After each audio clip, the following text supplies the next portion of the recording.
सकते हैं वहां चलेगा, लेकिन एक कम्युनिटी के लिए स्पेशली वक्फ बोर्ड बना हुआ है, वक्फ ट्रिब्यूनल बना हुआ है, इसलिए मैं कहता हूं ये बिल्कुल संविधान के खिलाफ है, ये नहीं होना चाहिए। चलिए एक बार हम मान लेते हैं कि अगर सारी माइनॉरिटीज के लिए कुछ बना हुआ है तो भी समझ में आता है। भाई कॉन्स्टिट्यूशन में आर्टिकल 30 में माइनॉरिटी शब्द आया है, हालांकि माइनॉरिटी डिफाइन नहीं है। तो अगर पारसी, यहूदी, बहाई, सिख, जैन, बौद्ध के लिए भी एक बोर्ड होता, एक ट्रिब्यूनल होता तो भी समझ में आता है, लेकिन सारी माइनॉरिटीज को भी ये सुविधा उपलब्ध नहीं है।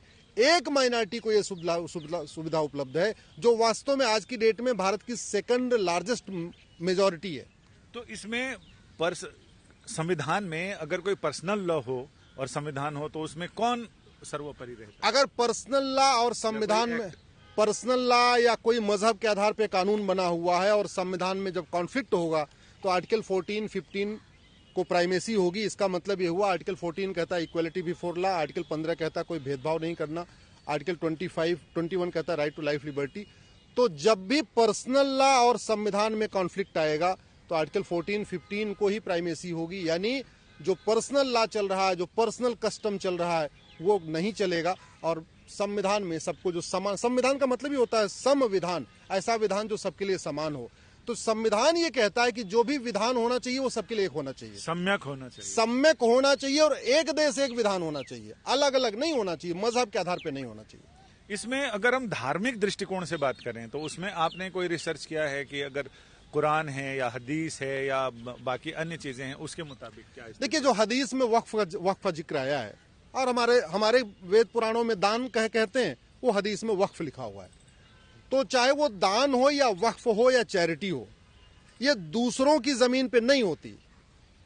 वक्फ वो जमीन की जाती है जो अपनी पुश्तैनी जमीन हो, पिताजी ने, दादाजी ने उसको बहुत जायज तरीके से कमाया हो, ईमानदारी मेहनत से कमाया हो, या हमने कोई जमीन ईमानदारी मेहनत से खरीदा है। अगर मैं अपनी गाड़ी दान करना चाहता हूं तो वो चोरी की गाड़ी नहीं, अपनी खरीदी हुई गाड़ी में दान कर सकता हूं।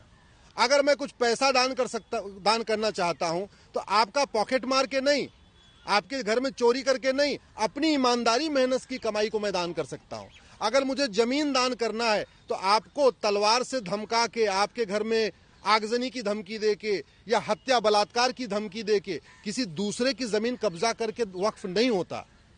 वक्फ की परिभाषा के अनुसार भारत में मुगलों, निजामों और नवाबों को वक्फ का अधिकार ही नहीं था, क्योंकि बाबर, हुमायूं, तुगलक, गजनी, गोरी और औरंगजेब यहाँ आए थे तलवार लेके, कोई जमीन लेके नहीं आए थे। यहाँ उन्होंने तलवार के दम पे धमकाया, हत्या बलात्कार किया, आगजनी किया, उसके बाद में जमीन पे कब्जा किया। तो वास्तव में देखिए, कुरान और हदीस के हिसाब से तो मुगलों को वक्फ का अधिकार नहीं, क्योंकि 1 इंच जमीन उनकी नहीं थी। नवाब और जो निजाम थे वो भी उनके पिछलग्गू थे, वो भी उनके सैनिक थे। मुगलों ने 20-20, 30-30 गांव अलग अलग उनको बांटा था, मुगलों को दिया जागीर बना के। जो जागीरदार थे, जो यहाँ निजाम थे या नवाब थे, उनको भी कोई अधिकार नहीं, क्योंकि उनको जो 20-30 गांव दिए गए थे वक्फ करने के लिए नहीं, वो केवल वहां की देखभाल करने के लिए, वहां उनको मालिकाना हक माल गुजारी वसूलने, माल गुजारी वसूलने के लिए, लगान वसूलने के लिए उनको मालिकाना हक नहीं मिला। तो इसका मतलब उनको भी अधिकार नहीं। वो एक तरह से डिस्ट्रिक्ट कलेक्टर थे जो कलेक्ट करते थे। एग्जैक्टली, वो कलेक्ट करते थे, वो ओनर नहीं थे, वो कलेक्टर थे, कलेक्ट किया करते थे, उनको केवल इतना ही अधिकार था। तो उनको भी अधिकार नहीं। इसका मतलब हुआ कि, और आजादी जब हुई है उस समय जो वक्फ बोर्ड की टोटल प्रॉपर्टी थी वो थी 45,000 एकड़, चलो हम मान लेते हैं उसको 50,000 एकड़। आज की डेट में 9.5 लाख और 10 लाख एकड़ के आसपास हो चुकी है। सरकारी आंकड़े 9.5 लाख एकड़ बता रहे हैं, वैसे 10 लाख एकड़ हो चुका है। तो पिछले 75 साल में ये जो 9 लाख एकड़ और 9.5 लाख एकड़ बढ़ गया वक्फ बोर्ड की प्रॉपर्टी, वो बढ़ी कैसे? भाई, मुगलों को अधिकार नहीं वक्फ करने का, निजामों को अधिकार नहीं, नवाबों को अधिकार नहीं, जागीरदारों को अधिकार नहीं, और दूसरी तरफ सच्चर कमेटी कहती है कि भारत में मुसलमानों की हालत दलितों से बदतर है, उनके पास रोटी कपड़ा मकान की व्यवस्था नहीं है। और ये सही भी है, क्योंकि पिछले 10 साल में केंद्र सरकार की जितनी भी स्कीम है, चाहे वो मुफ्त मकान है, मुफ्त राशन है, मुफ्त वजीफा है, मुफ्त मुद्रा लोन है, जो भी स्कीम है, उसमें 35% जो हिस्सा है वो मुस्लिम्स को गया है, चाहे वो फ्री मकान हो या फ्री दुकान हो या फ्री अनाज। आपका कहना है कि जिसके पास खुद ही नहीं है वो वक्फ कैसे करे? बड़ी सीधी सी बात है, जब मुसलमान इतने मजलूम हैं, इतने गरीब हैं, तो वो वक्फ करेंगे कैसे? अरे वक्फ वो करेगा जिसके पास जमीन होगी, जिसके पास पैसा होगा। अब मदनी साहब संपन्न है, तो मदनी साहब बताएं उनके परिवार ने कितना वक्फ किया। बुखारी साहब संपन्न है, वो बताएं उनके परिवार ने कितना वक्फ किया। दुरानी साहब संपन्न है, वो बताएं कितना वक्फ किया।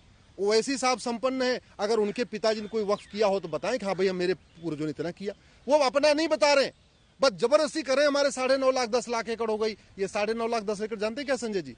ये नदियों का किनारा है, ये पहाड़ियां हैं, ये जंगल है, ये खेल का मैदान है, ये गोचर की जमीन है, ये बंजर जमीन है, ये पार्क है, ये जो गांव में शादी अपने आप ही वक्फ कर लिया लोगों ने, अपने आप वक्फ कर लिया। क्योंकि जो 1954 में नेहरू जी ने कानून बनाया, बाद में इंदिरा जी ने उसको और मजबूत ताकत दिया, फिर राजीव जी ने और ताकत दिया, फिर 1995 में नरसिम्हा राव ने तो पूरा उसको मगरमच्छ बना दिया कि जिसको मन चाहे उसी को निगल ले।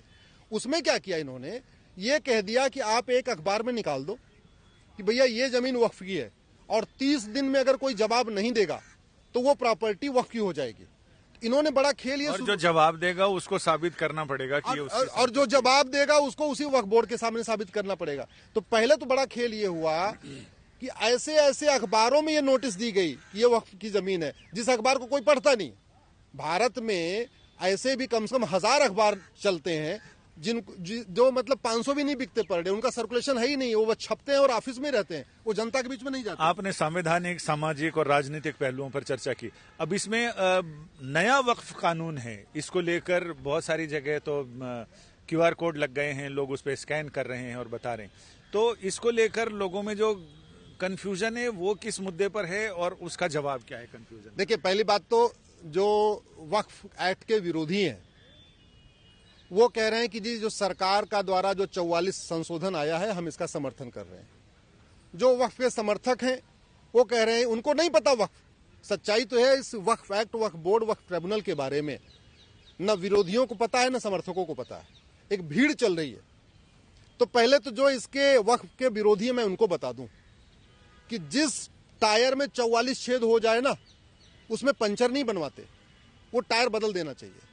जिस कमरे में 44 छेद हो जाए और पूरा पानी टपकना शुरू कर दे, उसमें टेपिंग नहीं करते, इसमें वॉल पुट्टी नहीं लगाते, उसकी पूरी छत बदल देना चाहिए। आजाद भारत में पहला यह कानून है जिसमें 44 अमेंडमेंट हो रहे हैं इसको ठीक करने के लिए। आप इससे कल्पना कर सकते हैं ये कानून कितना घटिया है। इसलिए मैं कह रहा हूं ये कानून खत्म होना चाहिए। मैं सभी लोगों से निवेदन कर रहा हूं, आप जेपीसी को ईमेल भेजिए कि भैया ये कानून खत्म करो, और नहीं तो संविधान के प्रियम्बल से सेकुलर शब्द हटाओ। सेकुलर और मजहब के आधार पे कानून और मजहब के आधार पे ट्रिब्यूनल एक साथ नहीं चलेगा। भारत में बहुत सारे ट्रिब्यूनल हैं, मजहब के आधार पे एक भी नहीं है। एनजीटी है, इनकम टैक्स ट्रिब्यूनल है, जीएसटी ट्रिब्यूनल है, ऐसे और भी ट्रिब्यूनल है। मजहब के आधार पे एक भी नहीं है। तो मजहब के आधार पे ट्रिब्यूनल बंद होना चाहिए, मजहब के आधार पे बोर्ड बंद होना चाहिए, मजहब के आधार पे योजना बंद होनी चाहिए। जो होनी सबके लिए होनी चाहिए। समान दान संहिता, समान धर्मस्थल संहिता, समान संपत्ति संहिता। इसलिए सबसे मैं आग्रह करता हूं, ईमेल भेजिए कि या तो खत्म करो, समान दान संहिता बनाओ, अदरवाइज संविधान के प्रियम्बल से सेकुलर शब्द हटाओ, और भारत में हिंदू के लिए हिंदू बोर्ड, हिंदू ट्रिब्यूनल, जैन के लिए जैन बोर्ड, जैन ट्रिब्यूनल, बहाई के लिए बहाई बोर्ड, बहाई ट्रिब्यूनल, सिख के लिए सिख बोर्ड, सिख ट्रिब्यूनल, यहूदी के लिए यहूदी बोर्ड, यहूदी ट्रिब्यूनल, पारसी के लिए पारसी बोर्ड, पारसी ट्रिब्यूनल बनाओ। अब ये नहीं चलेगा। विभाजन मजहब के आधार पे हो चुका है, अब मजहब के आधार पे एक भी कानून नहीं चलना चाहिए। अगर मजहब के आधार पे ये बोर्ड चला, ट्रिब्यूनल चला, योजना चली, आयोग चला, सब कुछ चला, तो अगला मजहब के आधार पे विभाजन फिर होगा, और उसकी ये भूमिका यही मजहब के आधार के कानून ही उसकी बैकग्राउंड रखेंगे।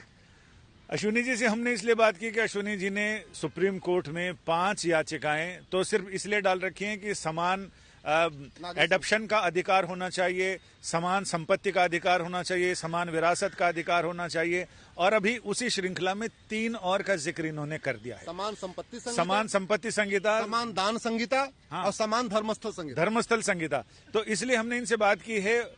वैसे तो वक्फ एक्ट को लेकर जो 44 संशोधनों के साथ इस सरकार ने संसद में पेश किया, और वो अभी संयुक्त साझा संसदीय समिति के सामने वो मामला भी सुनवाई के लिए चल रहा है, उस पर बातचीत चल रही है। लेकिन फिलहाल लोगों में क्या मिसकंसेप्शन है और उसके लिए क्या चीजें हैं, संविधान में इसकी स्थिति क्या है, ऐतिहासिक स्थिति क्या है, सामाजिक स्थिति क्या है, उस पर हमने इनसे बात की है और विस्तार से बात की, जिसमें इन्होंने अपना पक्ष रखा है। संजय शर्मा, दिल्ली, आज तक।